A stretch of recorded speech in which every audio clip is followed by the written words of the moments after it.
بسم اللہ الحمدللہ والصلاة والسلام علی رسول اللہ السلام علیکم ورحمۃ اللہ وبرکاتہ۔ ہمارا لاہیہ عمل اور ان کا طریقہ الگ الگ دونوں۔ قسط نمبر 5، کچھ مجلسی مباحث، مناظرے سے ہٹ کر کچھ مجلسی مباحث۔ جن دنوں ہمارے ڈاکٹر سید عبدالرشید نازکی صاحب مرحوم کشمیر یونیورسٹی میں ملازم تھے اور ان دنوں آپ وہاں ہی قیام پذیر تھے، میں اپنے ایک خاندانی رشتہ دار اور پڑوسی کے ساتھ ان سے ملنے گیا۔ ملتے ہی دیکھتے ہی ان کا موڈ آف ہو گیا، کیونکہ وہ ان دنوں بریلویت کے ساتھ بہت زیادہ جڑے ہوئے تھے اور میرے بارے میں انہیں بلا وجہ کی ازحد بدگمانی تھی کہ ہمارے خاندان کا یہ فرد ہے اور ہمیں ہی سینگ دکھلاتا ہے۔ ادھر ادھر کی گفتگو میں بہرحال سلام اور کلام ہوا اور ادھر ادھر کی گفتگو میں انہوں نے بہت کچھ کہا، میں سنتا رہا، جواب نہیں دیا۔ آخر میں انہوں نے یہ بات بھی کہی کہ میں نے تمہارے وزن کے بقدر تفسیر کی کتابیں پڑھی ہیں۔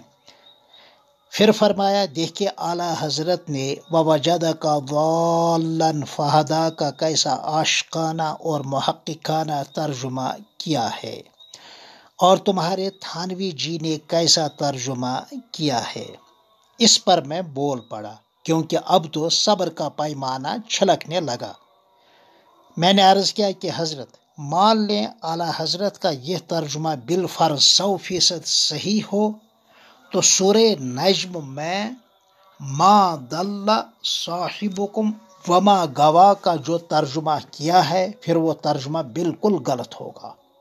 اگر یہ ترجمہ صحیح ہے، عاشقانہ ہے، محققانہ ہے، تو وہ ترجمہ غیر عاشقانہ اور غیر محققانہ ہے، کیونکہ ایک جگہ ایک چیز کا اثبات ہے اور دوسری جگہ اسی ایک چیز کی نفی ہے۔ یہ تو نعوذ باللہ کلام الہی میں تضاد بیانی ہوا۔ بہرحال میں نے بات کہہ دی، مگر ڈاکٹر صاحب مرحوم اس کا جواب نہیں دے سکے، یا اللہ نے میرے ذہن میں یہ جواب ڈال دیا برجستہ۔ بالآخر ہم دونوں وہاں سے رخصت لے کر نکلے۔ یاد رہے اعلیٰ حضرت نے اپنے ترجمہ کلام پاک کنز الایمان میں ما ضل صاحبکم وما غویٰ پارہ 27 سورہ النجم کا ترجمہ کیا ہے، تمہارے صاحب یعنی حضرت محمد صلی اللہ علیہ وسلم نہ بہکے، یعنی صحیح راستے سے نہیں ہٹے اور نہ بے راہ چلے، مگر وَوَجَدَكَ ضَالًّا فَهَدَىٰ پارہ 30 سورۃ الضحیٰ کا ترجمہ کیا ہے اور تمہیں اپنی محبت میں خود رفتہ پایا تو اپنی طرف راہ دی کا ترجمہ کیا ہے۔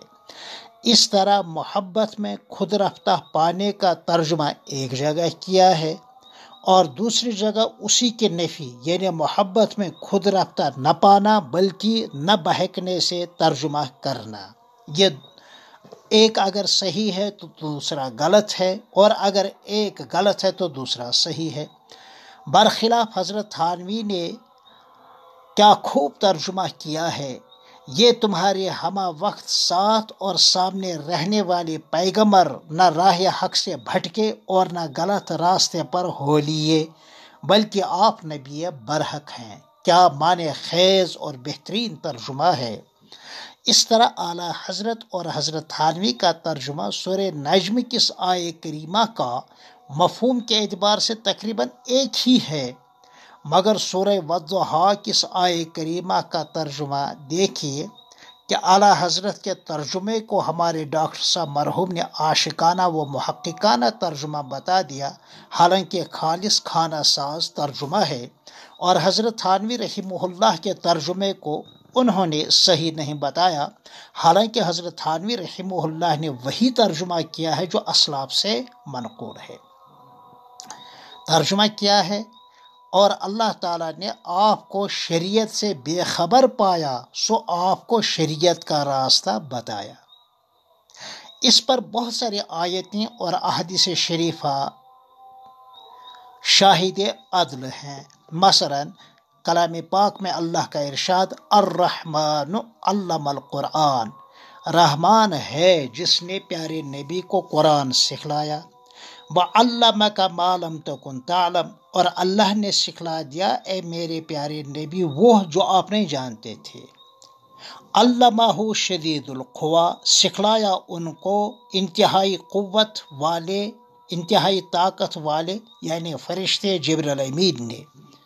اور اللہ کا ارشاد ہے وما كنت تدری ما الکتاب ولا الایمان، اور آپ اس سے پہلے نہ الکتاب کو جانتے تھے نہ ایمان کے تمام تفصیلات کو جانتے تھے۔ اگرچہ ہر نبی چھوٹے اور بڑے تمام گناہوں سے معصوم ہوتا ہے، لیکن شریعت کی رہبری اور رہنمائی میں وہ اللہ کی وحی کے محتاج ہوتے ہیں۔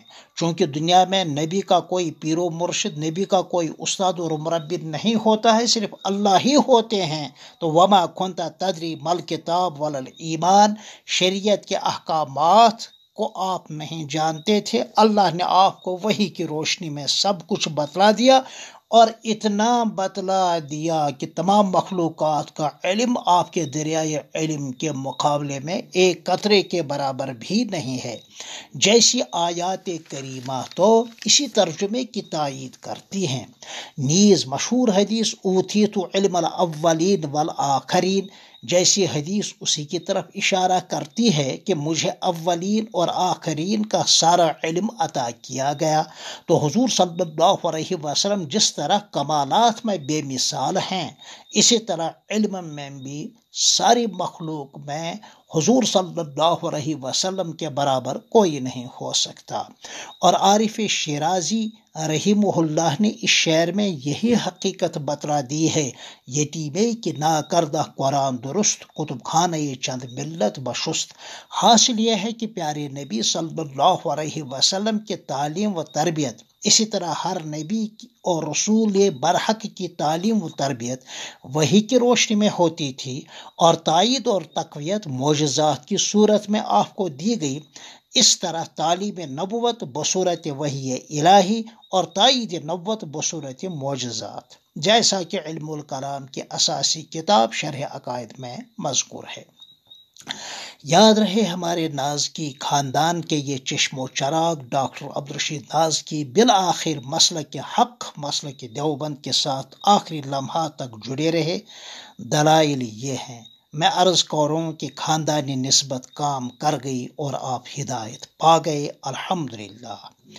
ہمارے چند ذمہ دار علماء کرام ڈاکٹر صاحب کے پاس آمد رفت کا سلسلہ جاری رکھے ہوئے تھے۔ میں بھی موقع بموقع ضرور آتا رہتا تھا۔ اس دوران صرف علماء دیوبند ہی کا احسن طریقے سے ذکر فرمایا کرتے تھے۔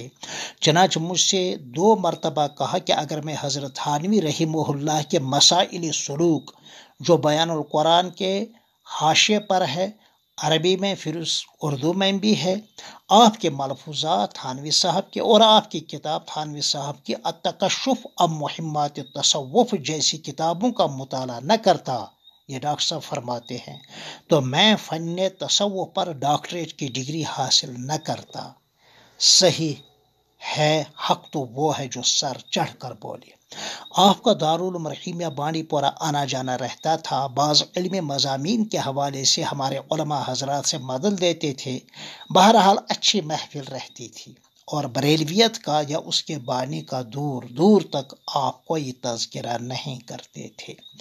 دارالعلوم دیوبند جا کر حضرت الاستاذ حضرت مولانا مفتی محمود حسن صاحب گنگوہی رحمہ اللہ کے یہاں ایک ماہ مبارک کے کسی ماہ مبارک کے آخری عشرے میں آپ نے اعتکاف بھی کیا، پھر واپس آ کر اپنے والہانہ عقیدت کا اظہار بصورت تحریر فرمایا، اور حضرت مفتی صاحب رحمہ اللہ سے اسی دوران بیعت بھی فرمائی۔ اپنی بہت ساری کتابیں دارالعلوم رحیمیہ کے کتب خانے کے لیے وقف کر دی۔ البتہ ڈاکٹر صاحب مرحوم کے کچھ اپنے معمولات تھے، مگر ہم نے ان معمولات کو نہ کبھی چھیڑا، نہ ان معمولات میں ہم نے کبھی مداخلت کی۔ آپ اپنی تحریر و تقریر، ذہانت و فطانت اور استحضار و حاضر جوابی میں مشہور تھے، اور خوشگوئی و خوش پوشی اور خوش مزاجی میں معروف تھے۔ چھوٹا ہونے کے باوصف مجھ سے بڑی محبت بلکہ احترام کا معاملہ کرتے تھے۔ چند سال قبل آپ کا انتقال ہوا، اللہم اغفر لہ ورحمہ۔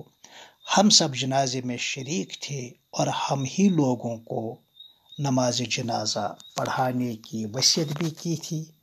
پھر انشاءاللہ ملتے ہیں چھٹی قسط میں، ساتھ ساتھ رہیے گا۔ تب تک السلام علیکم ورحمۃ اللہ وبرکاتہ۔